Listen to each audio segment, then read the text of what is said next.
Dans cet exercice, on étudie une suite de la forme un plus 1 égale f de un et on nous demande d'étudier sa convergence éventuelle en fonction de la valeur de u0 qui est un réel fixé dans le segment 0,2.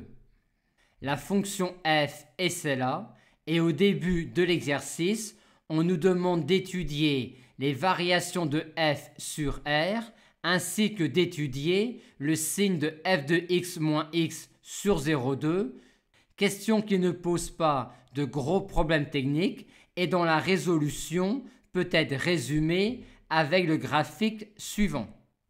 On trouve donc le tableau de variation suivant de petit f sur 0,2 avec une valeur de f en 4 tiers qui est environ 1,2.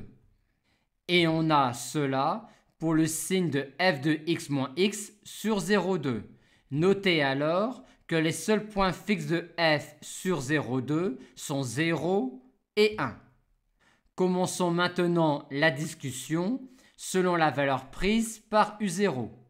Si u0 égale 0, tous les termes de la suite valent 0 et la suite converge vers 0. Si u0 égale 1, tous les termes de la suite valent 1 et la suite converge vers 1. Si u0 égale 2, u1 égale 0 et donc tous les termes de la suite valent 0 à partir de n égale 1 et la suite converge donc vers 0. Voyons donc les autres cas. Le premier cas qui nous paraît intéressant est le cas où u0 appartient à l'intervalle 0,1 ouvert.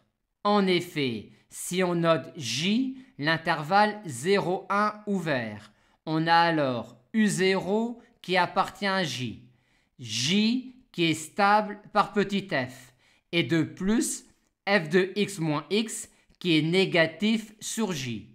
On en déduit alors que tous les termes un sont dans J et que un est décroissante. La suite un est alors décroissante et minorée par 0, elle converge donc. Et comme elle ne peut converger que vers 0 ou 1, et que sa valeur initiale est comprise strictement entre 0 et 1 et qu'elle est décroissante, on en conclut finalement que la suite un converge et converge vers 0. Maintenant, on voit que quand u0 est proche de 2, u1 risque d'être dans l'intervalle 0,1 ouvert et on va donc se retrouver dans le premier cas. Plus précisément, on va noter alpha, le réel compris entre 4 tiers et 2, tel que f de alpha égale 1.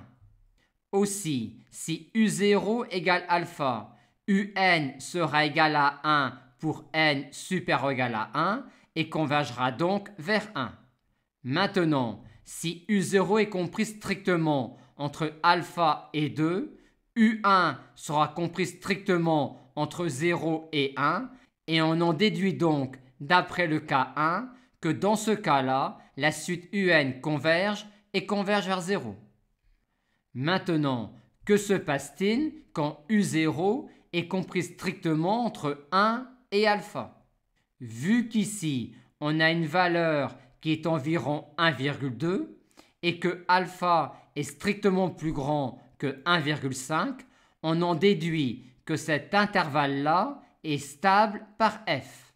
Par conséquent, en notant J cet intervalle-là, on a alors u0 qui appartient à J, J qui est stable par petit f et f de x moins x qui reste négatif sur J.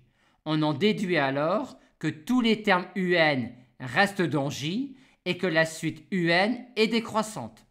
Et donc elle converge vu qu'elle est minorée par 1. Et comme elle ne peut pas converger vers 0, vu qu'alors tous les termes de la suite restent dans cet intervalle-là, on en déduit finalement que dans ce cas, la suite un converge et converge vers 1.